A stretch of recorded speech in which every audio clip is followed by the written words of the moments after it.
നമ്മുടെ മുന്നോട്ട് സ്കൂൾ വിട്ട് വന്നിട്ട് ഫുഡ് കഴിക്കുന്ന സീനാണ് നിങ്ങൾ ഈ കാണുന്നത് കേട്ടോ. നിങ്ങളുടെ വീട്ടിൽ മക്കൾ ഇതുപോലെയാണോ ഫുഡ് കഴിക്കാനോ?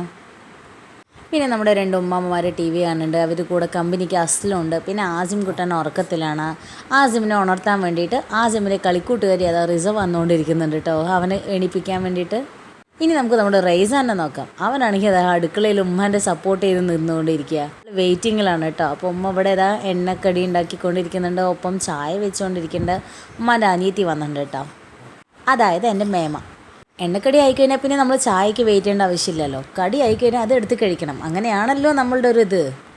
അങ്ങനെ ഞാനതെടുത്ത് ടേസ്റ്റ് ചെയ്തു. അതിൻ്റെ ഇടയിൽ ഒരു ഫോട്ടോ ഒക്കെ എടുത്തു. അങ്ങനെ നമ്മളതൊക്കെ കഴിഞ്ഞ് വൈകുന്നേരം ഒരു 7-7:30 ഒക്കെ ആയ സമയത്ത് നമ്മൾ ഫുഡ് കഴിക്കാൻ വേണ്ടി പുറത്ത് പോയത് കേട്ടോ. മേമയും മോനും കൂടെ വന്നിട്ടുണ്ട്. അത് പ്രമാണിച്ച് നമ്മുടെ നെഹദിയിലേക്ക് ഒരു പോക്ക്. നമ്മൾ കാരണം കിട്ടാൻ വേണ്ടി കാത്തിരിക്കുന്ന ആളായതുകൊണ്ട് തന്നെ കുഴപ്പമില്ല. നമ്മുടെ മെയിൻ മന്തി സ്പോട്ടായ നെഹദിയിലേക്കാണ് നമ്മൾ വന്നിട്ടുള്ളത് കേട്ടോ. മന്തി കഴിക്കണമെങ്കിൽ നെഹദി വിട്ട വേറെ ഏതാ ഉള്ളത് അല്ലേ? നെഹദിനെ വെല്ലുവിളിക്കാനായിട്ടില്ല മക്കളെ വേറെ ആരും. അങ്ങനെ ഞങ്ങൾ നെഹദിയിലെത്തി, ഭക്ഷണമൊക്കെ ഓർഡർ ചെയ്തു, ഞങ്ങൾക്ക് കിട്ടി. ഞങ്ങൾ ഫുഡ് കഴിച്ചുകൊണ്ടിരിക്കുകയാണ്. ഞങ്ങളെല്ലാവരും ഉണ്ട്. എൻ്റെ ഒരു ബ്രദർ വന്നിട്ടില്ല, ഏട്ടൻ വന്നിട്ടുണ്ട്, അനിയൻ വന്നിട്ടില്ല. അങ്ങനെ ഞങ്ങളും എല്ലാവരും പപ്പ അമ്മ കുട്ടികളെല്ലാവരും കൂടെ ഫുഡ് കഴിച്ചു. അങ്ങനെ നമ്മുടെ ഇന്നത്തെ സഭ പിരിച്ചു വിടുകയാണ്. ഫുഡ് കഴിക്കലോടുകൂടെ നമ്മൾ ഇന്നത്തെ സഭ പിരിച്ചു വിട്ടു. ഇനി നേരെ മേമാൻ്റെ വീട്ടിലോട്ടാണ് യാത്ര. മേമാൻ അവിടെ ഡ്രോപ്പ് ചെയ്യുക, പിന്നെ അതിന് ശേഷം എന്നെ വീട്ടിലേക്ക് ഡ്രോപ്പ് ചെയ്യും. അങ്ങനെ ഞാൻ എൻ്റെ വീട്ടിലോട്ട് പോവും.